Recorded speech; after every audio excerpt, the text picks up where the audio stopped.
अंतर्जातीय व्यापार विशेषज्ञ प्रोफेसर समरेंद्र बसा जोड़ी प्रोफेसर बसा स्वागत करी आलोचना को ट्रंप माने जदियो से जो सोशल मीडिया रे ट्रुथ रे तांकर मंतव्यटी रखिदे एवं परवर्ती समय जो स्थिति उत्पन्न है भारत प्रथमे जदियो नीरव रही किंतु जो भली भाव में आम देखुचे जे वैदेशिक मंत्रालय पक्षर मंतव्य रखागला ये बिल्कुल गोटे अस्वास्थ्यकर मंतव्य बोली ताको कहागला तेणु स्वाभाविक भाव में तार प्रभाव सामग्रिक आमेरिकीय स्थित ऊपर पड़ी एवं स्वाभाविक भाव में सेठी जो माने भारतीय रोचंती से माने मध्य प्रतिक्रियाशील होबार संभावना सृष्टि तेणु से आधार पर ट्रंप ताकू टिके सजाड़िबा पई जदियो चेष्टा करछंती किंतु ईरान एम्बासी पक्षरु जो भली भाव में मंतव्यटी रखा जाइछि अंततः ये ट्रंप कर बकवास जो रही तांकर विभिन्न समय से विभिन्न प्रकार जो भिन्न भिन्न मंतव्य देउछंती किए कोन भाबुची से कथाटी चिंता करू नाहंती तांको पई कड़ा जवाब हेछि।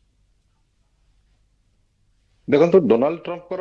जदि 2 पॉइंट कार्यकाल को आम बर्तमान आलोचना करवा तेज से समालोचित से होती विभिन्न विषय खाली आम बर्तमान वार पॉलिसी को देखुनु बर्तमान जमी भाव में टैरिफ पॉलिसी आम देखिलु इमिग्रेशन पॉलिसी देखिलु वीसा पॉलिसी देखिलु सबुथिरे ग्लोब रे समालोचनार शिकार होती बहुत भल करने को जाई मेगा पॉलिसी सक्सेस करने आଳରେ जेपरी भाव में ट्रंप नोबेल पाइबा आଳରେ जो समालोचनार शिकार होती अर्थात गोटे राष्ट्रपति पदर गारिमा हर विश्वास भाजन जो अमेरिका सिटीजेन्स मान हर सहित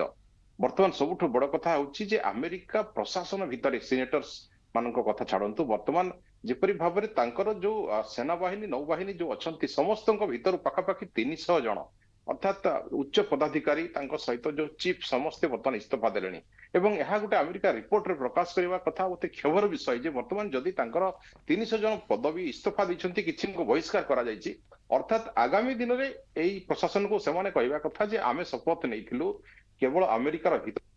कौन राष्ट्राध्यक्षर कथारे नुह बा कौन प्रकार डिक्टेटरशिप कथा मानिबा आमे शपथ नहीं नथिलु तेणु यह गोटे बहुत सांघातिक विषय जदि एपरी सत्यासत्य होता है खबर तेबे आगामी दिन में ट्रंप प्रशासन दायी रहिबो कारण जो सेनाध्यक्ष माने एथे इस्तीफा देइछंती सेमानकर वक्तव्य या रही ये हूँ प्रथम कथा ईरान कथा को यदि देखा तेबे जो 40 दिन वार परे ईरान जो प्रकार पॉलिसी से कहूला जहाँ भी सीज फायर बाबद कथबार्ता आसूला सी कहला सीज फायर पाई आमे राजी अच्छु किंतु आपण नाकाबंदी हटेबा दरकार तो वर्तमान ट्रंप प्रत्येक मुहूर्त जो बयान बदलुंट एपटे शांति वार्ता इस्लामाबाद को डेपुट कले पाकिस्तान मुनीर को डेपुट कले सेपटे किंतु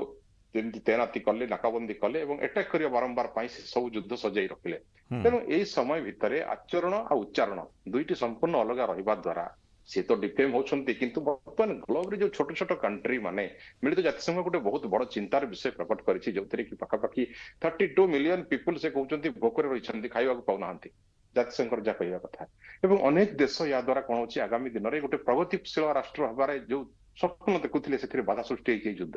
घटना आपको लगुच कि प्रोफेसर बसा सीधासख भाव में आप मंतव्य रखिए जे प्रकृत में ट्रंप जो भली विभिन्न समय मंतव्य देउछंती से मंतव्य से अंतत टिके क्षांत हेबे जो राष्ट्रपति गोटे माने महाशक्ति माने राष्ट्र से होचंती राष्ट्रपति से मर्यादाटी से निश्चित भाव में नजर देबं एभली मंतव्य देबारु क्षांत हेबे किंतु तापाई देखंतु जेंति ट्रंप प्रशासन भितर तांकर गृह शत्रु मध्ये रहिचंती जो माने तांको सद्बुद्धि दवा कथा किसी सिनेटर्स माने मध्ये तांको एपरि बुद्धि दउछंती एवं जो प्रेस मीट करूछंती प्रेस मीट रे जो कथा से वक्तव्य रखुछंती आपण से वक्तव्य को जदि डिकोड करिवे तबे गोटे कथा आज कहिथिबे घंटे पर आ गोटे कथा कहउछंती अर्थात यह तांकर पदमर्यादा हानि होची एथिरे तांकर गौरव नष्ट होची एथिरे अमेरिकार सीधासलख जो राष्ट्र द्वितीय विश्वयुद्ध पर जो प्रकार थिला गोटे रेपो थिला ताहा मध्ये लॉस होची तेनो डोनाल्ड ट्रंप निहाती बुझी जिबा दरकार जे आगामी दिन पई जो मो राष्ट्रपति पद पई आ 2 वर्ष मोर रही वर्तमान जदि सक्सेस करिवार अछि मेगा पॉलिसी को करंतु आपन को कहीं मना करू नांती किंतु एबे जो प्रकार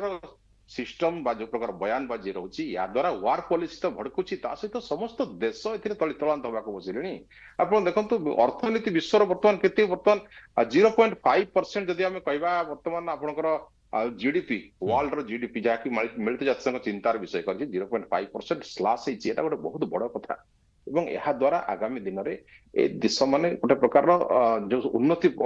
ପଛ ନ ପଡି ଅବନତି ହେବାକୁ ଯାଉଛି ଏବଂ ଏହା ମାନବ ସମ୍ବଳ ପାଇଁ ବା ମାନସିକ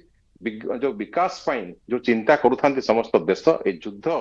ସାମାନ୍ୟ ଦୁଇଟି ଦେଶର ଜିଦ୍ ଆଗରେ ବର୍ତ୍ତମାନ ସମସ୍ତ ଅର୍ଥ ବ୍ୟବସ୍ଥା ଦୋହଲି ଯାଇଛି। ତେଣୁ ନିଜର ଆକ୍ସନକୁ ତର୍ଜମା କରିବା ସହିତ ନିଜର ଯେଉଁ ମନ୍ତବ୍ୟଗୁଡ଼ିକ ବିଭିନ୍ନ ସମୟରେ ଟ୍ରମ୍ପ ଦେଉଛନ୍ତି ତାର ଯେଉଁ ପ୍ରଭାବ ରହୁଛି ବିଶ୍ୱ ସମୁଦାୟଙ୍କ ନିକଟରେ ଅନ୍ତତଃ ବର୍ତ୍ତମାନ